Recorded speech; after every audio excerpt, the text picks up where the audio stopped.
જવાબ તો બહુ સરસ રીતે આપ્યો, પણ હવે આ તમારી ખુશીનું રીઝન પણ તો કહો. એમાં એવું છે ને લિટલ ભાભી કે મીનાક્ષીને આજકાલ ટ્યુશનમાં વિદ્યાર્થીઓની સંખ્યા વધી ગઈ છે. એટલે મીનાક્ષી સ્કૂલથી છૂટીને સીધી ટ્યુશનમાં જાય છે અને મને પણ મળી નથી શકતી. હું એક વાત સમજી નહીં. મીનાક્ષીના સ્ટુડન્ટ્સ વધી ગયા છે એટલે તમે ખુશ છો, કે પછી એ તમને સમય નથી આપી શકતી એટલે તમે ખુશ છો? લિટલ ભાભી આટલો બિઝી શેડ્યુલ હોવા છતાં પણ એ મને 10 મિનિટ માટે મળવા આવી, એના માટે હું ખુશ. હાલો પિઝા ખાઓ. પિઝા લઈને આવ્યા તમે અચાનક કેમ? બીબી માસી સાથે મારે વાત થઈ. તેમણે મને કહ્યું કે ઘણા સમયથી તમને છે ને કંઈક સારું સારું ખાવાનું મન થતું હતું, એટલે હું તમારા માટે પિઝા લઈને આવ્યો.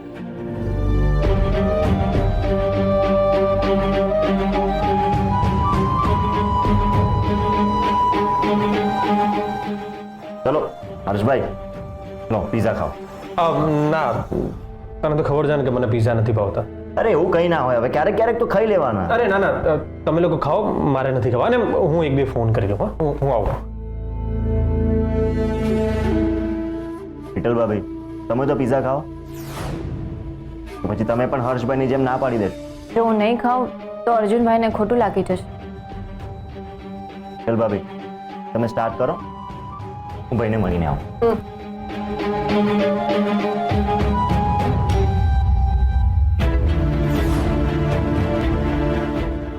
પહોંચદાર, આજે આપણે બહારથી જમવાનું મંગાવીશું. મને પંજાબી ખાવાની બહુ ઈચ્છા છે.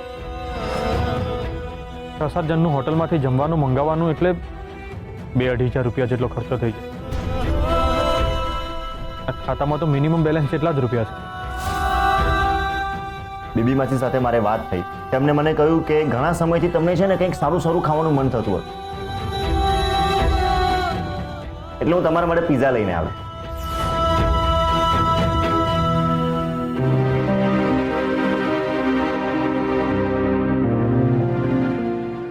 ભાઈ શું થયું? કંઈ નહીં. મને ખબર છે તું ખોટું બોલતો નથી અને સાચું કહીશ પણ નહીં, પણ ભાઈ તને કોઈ પ્રોબ્લેમ હોય તો તું મને કહી શકે છે ને? તારી વાત સાચી છે અર્જુન, મારે પ્રોબ્લેમ્સ છે, પણ એને હું મારી રીતે સોલ્વ કરી લઈશ. ભાઈ તું મને કહીશ તો તારું મન હળવું થઈ જશે. અને પહેલા પણ તું મને તારા પ્રોબ્લેમ્સ કહી ચૂક્યો છે ને. આમ પણ અર્જુન આ વખતે કહીશ તો તને નહીં ગમે, એટલે પ્લીઝ યાર મને બહુ ફોર્સ નહીં કર. ભાઈ એવું ક્યારે નહીં બને કે તું મને કંઈ કહે અને મને ના ગમે. ભાઈ જે પણ કંઈ પ્રોબ્લેમ હોય તું મને કહી દે ને પ્લીઝ. અર્જુન તું અવારનવાર કેસર માટે કંઈકનું કંઈક લાવે છે, એ સારી વાત છે. અને ખબર છે કે તું જે કરી રહ્યો છે એની પાછળ તારી ભાવના સારી જ છે. એ નથી ખબર કે તને મારા વિશે શું ખબર પડી છે શું નહીં, પણ મને આ નથી ગમી રહ્યું. અર્જુન કેસરને ખુશ રાખવાની ફરજ મારી છે અને હું આ ફરજમાંથી ક્યારેય ચૂકતો નથી, પણ અર્જુન આ વખતે પરિસ્થિતિ જેવી છે કે હું ચૂકી રહ્યો છું.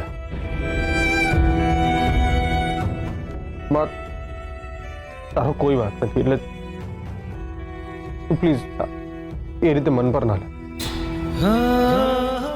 અને પ્લીઝ મને સમજવાનો પ્રયત્ન કર.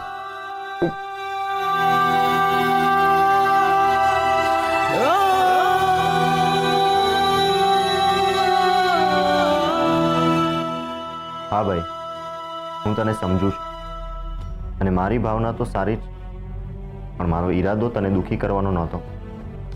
મારા ભાઈને જે ના ગમતું હોય એ હું ક્યારે નહીં કરું. સોરી ભાઈ.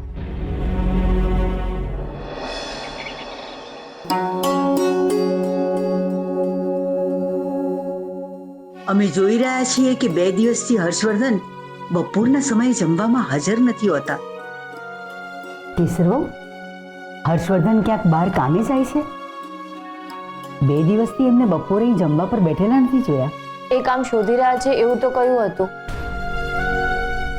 પણ કામ મળી ગયું છે કે નહીં એવું કશું કહ્યું નથી. હા કુસુમબેન, હા, એ તમને આજે જ ઓર્ડર પહોંચતો કરી દેશે. ભલે. આવી ગયા બીરેન તમે? હા. આવો બેસો.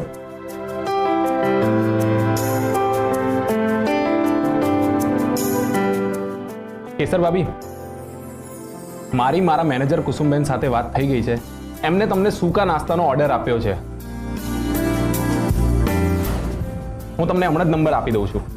હા પણ ડિલિવરી આજે જ કરવી પડશે. હા હા, તમે ચિંતા ના કરો, ડિલિવરી એકદમ સમયસર થઈ જશે.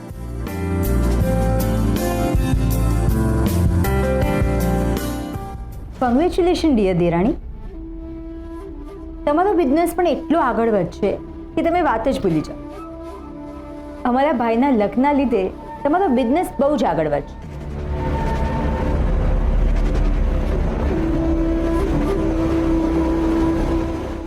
થેન્ક યુ ભાભી. હવે તમારે કંઈ જ કરવાની જરૂર નહીં પડે. એટલે એમ કે અમારા ભાઈ તમને એટલી મદદ કરશે કે તમારે કોઈ મહેનત નહીં કરવી પડે.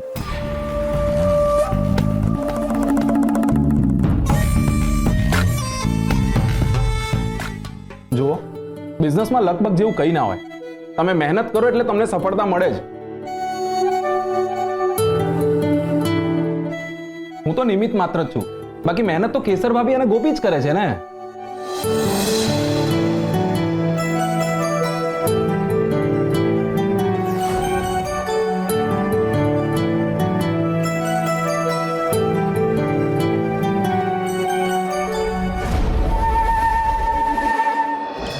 હાલો, તમારા અથાણા પાપડનો ઓર્ડર. આહા.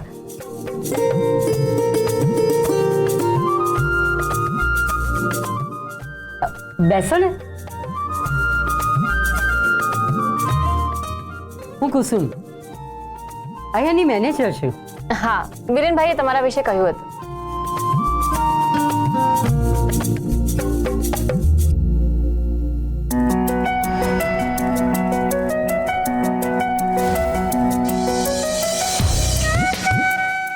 અહીંનું વાતાવરણ ખરેખર ખૂબ જ સરસ છે.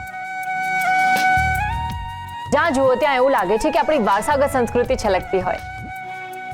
ટેકનોલોજી અને આધુનિક મશીનોના કારણે આપણી વર્ષો જૂની હસ્તકલા વિસરાતી જઈ રહી છે, ત્યારે આ લોકો આપણી હસ્તકલાને પ્રોત્સાહન આપી રહ્યા છે. આ બધી મહેનત બીરેનભાઈની છે. અમે તો એમનું કયું કર્યા કરીએ છીએ. હા, આવો આવો ને.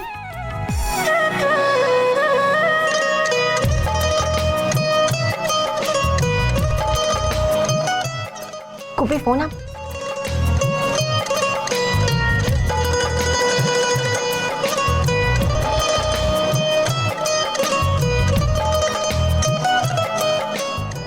નમસ્તે. નમસ્તે.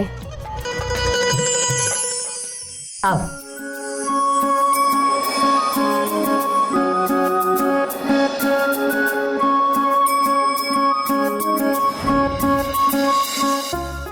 નમસ્તે.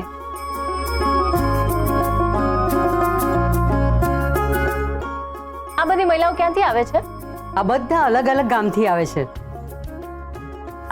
આ બેન જેતપુરથી આવ્યા છે અને બાંધણી બાંધવાની સાડીઓ કરે છે. અને એની બાજુમાં છે ને એ કચ્છથી આવ્યા છે.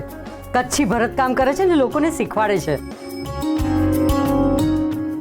અને આ પેલા બેન બેઠા છે ને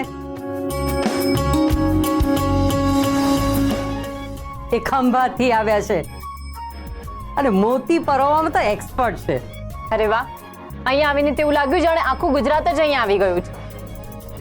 આ ભલે અહીંયા ગુજરાતના અલગ અલગ વિસ્તારમાંથી આવ્યા પણ અહીંયા હળી મળીને એક પરિવારની જેમ રહે છે.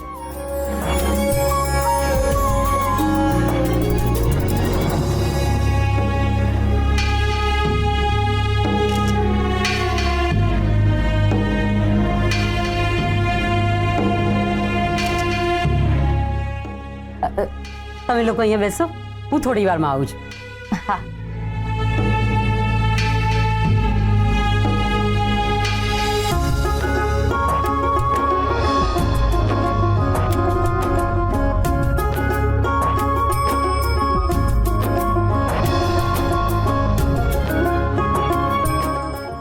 ગોપી, આ મહિલાઓને અહીંયા કામ કરતી જોઈને મને બહુ જ ગર્વ થાય છે.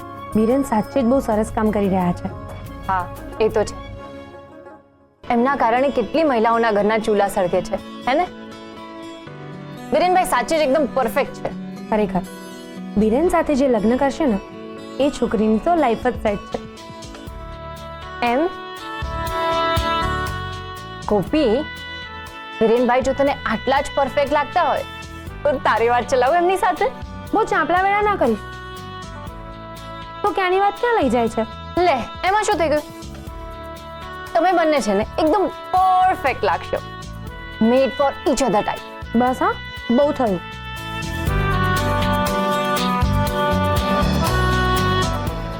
સરસ જગ્યા છે નહીં? હા, તો આવું છે અહીંયા કામ કરવા? તું કહેતી હોય તો બીરેનભાઈને વાત કરું. બસ હવે હા, ચોપડી ચલ ને.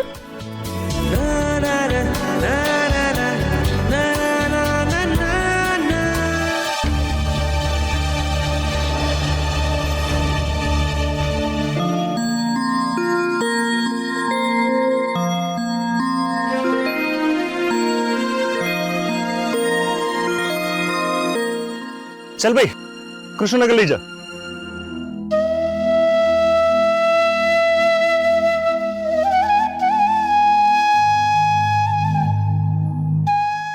કૃષ્ણનગર જોયું છે ને?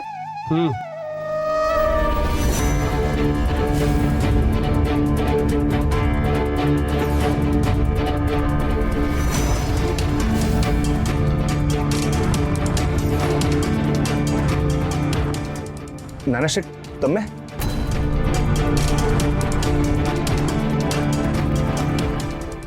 નાના શેઠ તમે ક્યાં માર્કેટ ગયો હતો? જમવામાં શું બનાવવાનો છે આજે? નાના શેઠ, આ રિક્ષા ચલાવવાનું કામ મને શોભતું નથી એમ જ ને. તમોજ, કોઈ પણ કામ નાનું કે મોટું નથી હોતું. પણ તમારા જેવી વ્યક્તિઓ માટે હોય છે નાના શેઠ. ચલ મને એક વાતનો જવાબ આપ.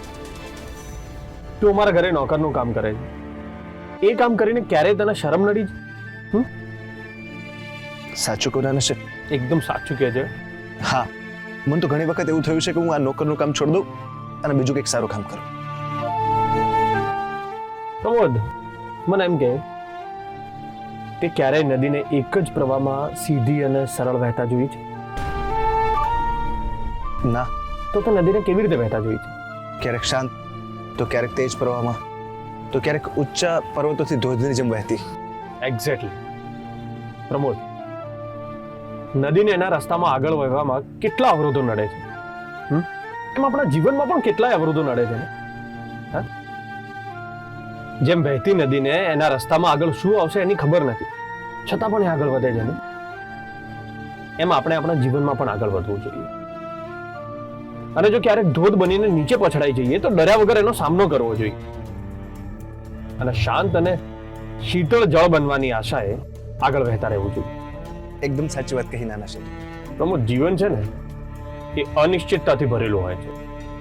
આગળ શું થશે ને એની આપણને ખબર જ નથી હોતી. એટલે આપણે દરેક પરિસ્થિતિ સામે લડીને આગળ વધવું જોઈએ. And this will also pass. એટલે એમ કે આ સમય પણ પસાર થઈ જશે. હા, સોમનાથ દાદા બધું સારું કરી દેશે. ચલો, તે કહ્યું ને જમવામાં શું બનાવવાનો છે? તમારો ફેવરિટ ઓળો રોટલો. ચલ બેસ.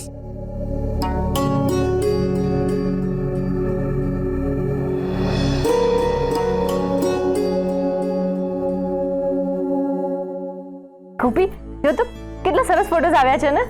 હા કેસર, તે આ બધા ફોટોમાં એક વાત નોટિસ કરી? શું? તો આ બધા ફોટા ધ્યાનથી જો. દરેક મહિલાના ફેસ પર કેટલી સરસ સ્માઇલ છે.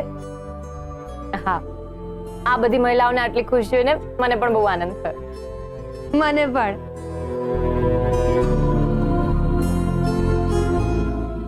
તો આમ શું જોઈ રહી છે? ગોપી, તને આ ફોટામાં કંઈક અલગ દેખાય છે? ના, મને તો કઈ અલગ નથી દેખાતું. ધ્યાનથી જો. આ છોકરી જે પાછળ બેઠી બધી મહિલાઓ કંઈક ને કંઈક કામ કરી રહી છે. પણ આ એક જ છોકરી છે કે આમ સુનમુન બેસી રહી. હા. આ કેમ આમ ચૂપચાપ બેઠી હશે? ઓહો કેસર, તને તો બહુ જ પંચાયત. ની તબિયત ખરાબ હશે એટલે કામ નહીં કરતી હોય. હા, હોઈ શકે. તું વધારે વિચાર ના કરી, આપણા કામ ઉપર ધ્યાન આપ. હમ. આ જો આપણી પબ્લિસિટી માટે જે બેનર બનાવડાવ્યું હતું એની રફ કોપી. કેસર, તે જેમ કહ્યું હતું ને એ પ્રમાણે જ આપણે સામાન્ય સ્ત્રીઓને હાઇલાઇટ કરીશું. હા, આ જ સરસ આઈડિયા છે. સામાન્ય સ્ત્રીઓ જ આપણા માટે સેલિબ્રિટી છે. એ ગૃહિણી બનીને આપણી દરેક પ્રોડક્ટની પબ્લિસિટી કરશે. હું એમની અલગ અલગ રીલ્સ બનાવીને સોશિયલ મીડિયા પર મૂકીશ. તારું શું કહેવું છે કેસર? હા, હું ક્યાંની તારી સાથે વાત કરું છું ને તું? ગોપી, મને આ છોકરીના જ વિચારો આવ્યા કરે છે. સારું, તું કર્યા કરે છોકરીના વિચાર, હું મારું કામ કરું. અરે ગોપી, કેસર, ડોક્ટરના કહ્યા પ્રમાણે તારે પગની એક્સરસાઇઝ રોજ કરવી જોઈએ. તું રેગ્યુલર કરીશ ને એક્સરસાઇઝ તો તું પહેલાની જેમ ફટાફટ દોડતી થઈ જઈશ. કેસર, આપણે અત્યારે દરિયા કિનારે બેઠા છીએ ને? શું આપણે અત્યારે દરિયા કિનારે બેઠા છીએ? ના ના બેબી માં. કેસર, હું ક્યારની જોઈ રહી છું, તું હું જ કરે રાખે છે. સાચું બોલ, ધ્યાન ક્યાં છે તારું? અહીંયા જ છે. પ્રમોદ, લઈ આવ્યો શાકભાજી? અરે ભાઈ, તું શાક લેવા ગયો તો કે શાક ઉગાડવા? હા, આટલું બધું મોડું હોય?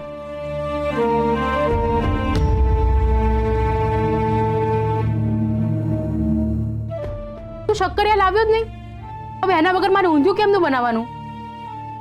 સોરી બેબી માસી, ભૂલી ગયો. તું એક કામ કર, હમણાં ને હમણાં જા અને શક્કરિયા લેતો આવ. એ રિક્ષા વાળો હજી નાકે જ પહોંચ્યો હશે. જા. પ્રમોદ,